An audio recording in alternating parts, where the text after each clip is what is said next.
Alright, this is the timer we usually have set up to take care of the garden. But what I'm doing here is two things. I'm going to turn this on because this feeds that pipe that I was fixed back there. So we're going to see if that actually works. Right now I just have a lot of hose running. And that timer right now is set up for two things. One of them being half the garden, so we can water the weeds. And the other one being back there, watering the weeds. Now let's see if we have any water coming up over here on this fix that I had to do.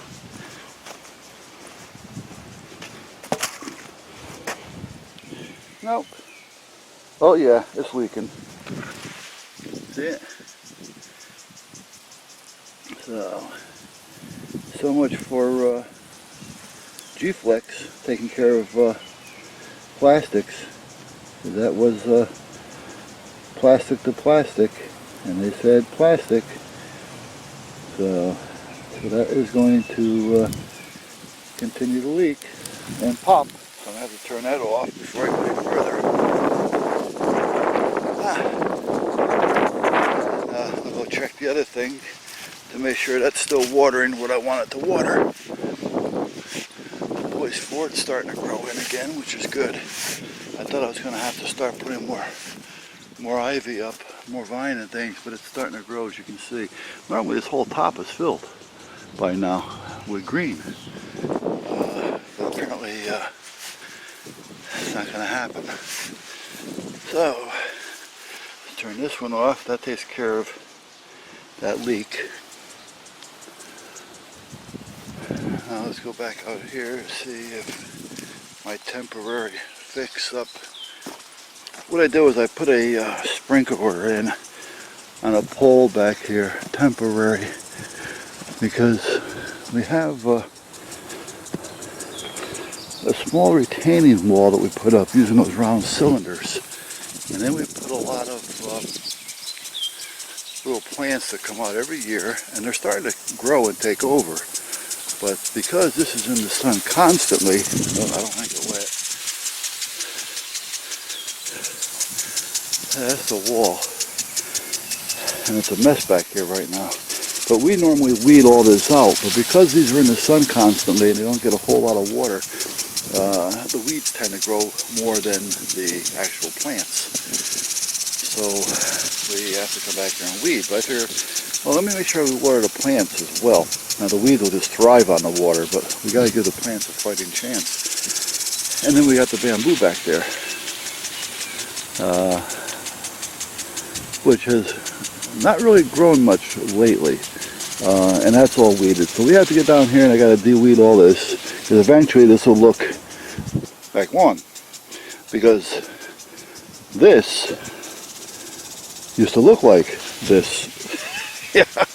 All right. So, like I say, after a couple of seasons, it's pretty near all done.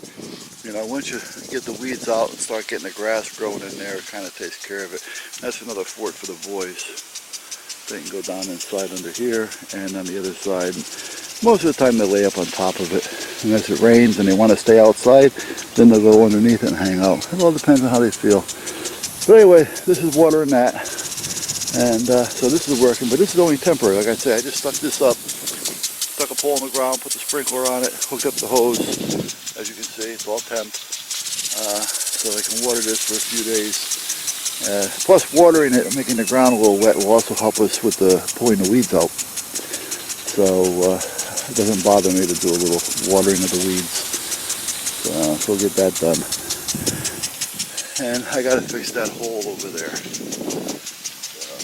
Whoop, I don't get the camera wet. But that's cylinders. That's what we do with the cylinders. We use them for little retaining walls because, yeah, they work great. And as long as you're going to have flowers and vines and everything growing around them, that's all the difference. You know, if I get it for nothing, or if I pay, $3 a piece for a stupid decorative block that's going to be covered, So I get those cylinders for nothing and they deliver them to me, I'll take every one they want to give. So I can even start cementing them together and make myself a foundation. Put my garage on it. So that pole's kind of tipping a little bit, but it's still doing what it has to do, so I don't care. So, alright, I gotta go fix that leak. You know, with that leak out there, instead of going nuts, I've got the right clamps. I've got the clamp tool for those clamps, and this is all irrigation stuff. Now, if I have a 1-inch barb, that looks like a 1-inch barb, so I'll just put it together the right way and hold the hose clamps and that piece of plastic or flexible hose and screw the G-flex that isn't working. So far I haven't found anything that I can use that on. So we'll try it on some wood or something later. But I think I'm just going to take this out there and do it up, and hopefully I can get those pieces together enough to get that in there. So that's what I'm going to do. Alright, anyway, what I'm doing here is I'm going to get rid of a piece of this flex. The flex is holding up, but the flex tubing is holding up, but the G-flex epoxy that is supposedly made for plastics is not holding up. So I've only got one barb for 1 inch, and I know I got more than that there, so I'm going to see if I can pull some of this line out of the ground from this side, because I got a little extra over there, so I know I can afford to take some with me if I need to. I'm just trying to get this off. Man, I don't know why I decided I wanted to leak. It's so damn hard to get off to start with.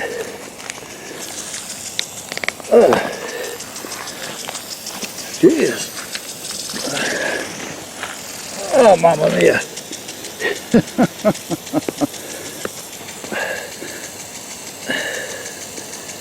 Well, apparently it's not waterproof, but it's... Well, my hands are a mess, and I just touched the screen. There we go. Dirty hands.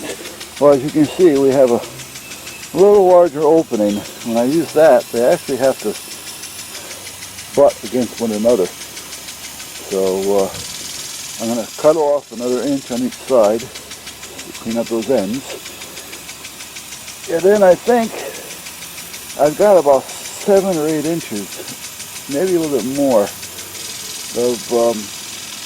of extra down on the other side, which is about 8 feet away. So I think I can probably, I'm going to try anyway to pull it through without lifting it out of the ground.